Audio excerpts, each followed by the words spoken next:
Você saberia dizer qual foi o primeiro evangelho a ter sido escrito?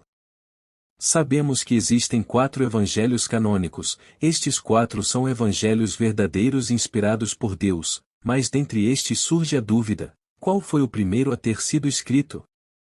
Muitos pensam que por causa da ordem que está na Bíblia, esta é a ordem cronológica de escrita. Talvez você esteja um pouco equivocado na sua sentença, e por isso eu queria saber de você antes de tudo. Deixe nos comentários se você sabe qual foi o primeiro evangelho a ser escrito. Se não sabe, comente: vou aprender agora.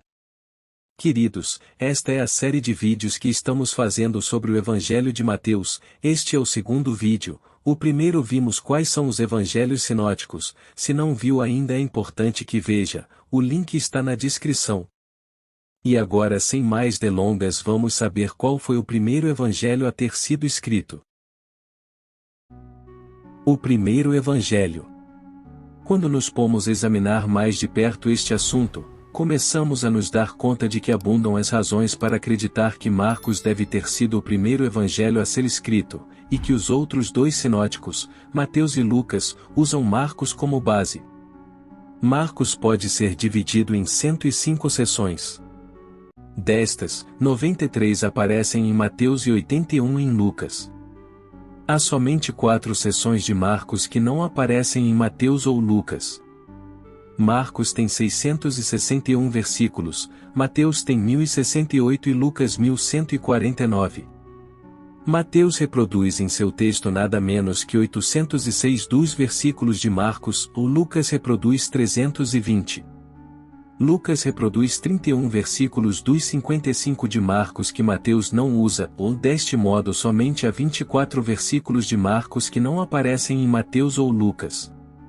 Não se trata só da reprodução da substância destes versículos, mas sim aparecem copiados palavra por palavra. Mateus usa 51% das palavras de Marcos, e Lucas usa 53%. Mas há mais ainda. Tanto Mateus como Lucas em geral seguem a ordem dos acontecimentos que encontramos em Marcos. Em alguns episódios Mateus ou Lucas diferem de Marcos quanto à ordem, mas em nenhum caso os 2 situam um mesmo acontecimento de maneira diferente de Marcos, ou sempre, ao menos um deles, segue a Marcos. As modificações do texto de Marcos. Visto que tanto Mateus como Lucas são muito mais longos que Marcos, poderia sugerir-se que Marcos possivelmente seja um resumo dos outros 2. Mas há outro conjunto de fatos que demonstram que Marcos é o primeiro. Tanto Mateus como Lucas manifestam a tendência em melhorar e polir o texto de Marcos, se podemos expressar-nos deste modo. Tomemos alguns exemplos desta tendência. Às vezes Marcos pareceria limitar o poder de Jesus, pelo menos, um crítico com má vontade poderia chegar a essa conclusão. Tomemos 3 passagens que são o relato de um mesmo episódio. Marcos diz: E ele curou muitos doentes de toda sorte de enfermidades, também expeliu muitos demônios. Mateus diz: Com a palavra expeliu os espíritos e curou todos os que estavam doentes. E por último Lucas diz: E Jesus impondo as mãos sobre cada um deles, os curava. Tomemos outros 3 exemplos similares. Em Marcos vemos: Pois curava a muitos. Mateus diz: A todos ele curou. E por fim Lucas: E curava a todos. Mateus e Lucas trocam muitos de Marcos por todos, de tal maneira que não se pode sugerir que o poder de Jesus sofria de limitações. Há uma mudança muito similar no relato de tais acontecimentos da visita de Jesus a Nazaré. Comparemos os textos de Marcos e Mateus.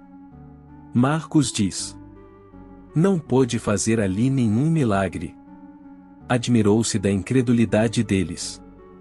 E já Mateus diz: E não fez ali muitos milagres, por causa da incredulidade deles. Mateus não quer dizer que Jesus não pôde fazer milagres e muda a forma da expressão de maneira tal que não seja possível imputar limitações ao poder de Jesus. Às vezes Mateus e Lucas deixam de lado pequenos toques do Marcos que poderiam interpretar-se como defeitos de Jesus. Mateus e Lucas omitem 3 afirmações do Marcos. Olhando-os ao redor, indignado e condoído com a dureza do seu coração. Marcos 3:5. E, quando os parentes de Jesus ouviram isto, saíram para o prender, porque diziam, está fora de si. Marcos 3:21. Jesus, porém, vendo isto, indignou-se. Marcos 10:14. Mateus e Lucas vacilam antes de atribuir a Jesus as emoções humanas de ira e tristeza, e se estremecem ao pensar que alguém pôde ter sugerido sequer que Jesus estava louco. Às vezes Mateus e Lucas alteram ligeiramente o texto de Marcos para eliminar afirmações que poderiam dar uma má impressão dos apóstolos. Mateus vacila em atribuir uma motivação ambiciosa diretamente aos 2 apóstolos, e a atribui à mãe deles. Tudo isto estabelece com clareza que Marcos é o primeiro dos evangelhos. Marcos oferece uma narração simples, vívida, direta, demais Mateus e Lucas já começaram a ser afetados por considerações de ordem doutrinal e teológica, que os fazem muito mais cuidadosos em sua maneira de expressar o que dizem. Espero que esteja gostando do conteúdo até aqui. Se você ainda não está inscrito no nosso canal, convido você a se juntar à nossa comunidade. Ao se inscrever, você terá acesso a todos os nossos vídeos, além de receber notificações sempre que postarmos algo novo. É uma forma de garantir que você não vai perder nenhum conteúdo exclusivo. Muito obrigado pelo apoio e pela companhia. Caso não viu todos os vídeos dessa série, veja ela completa.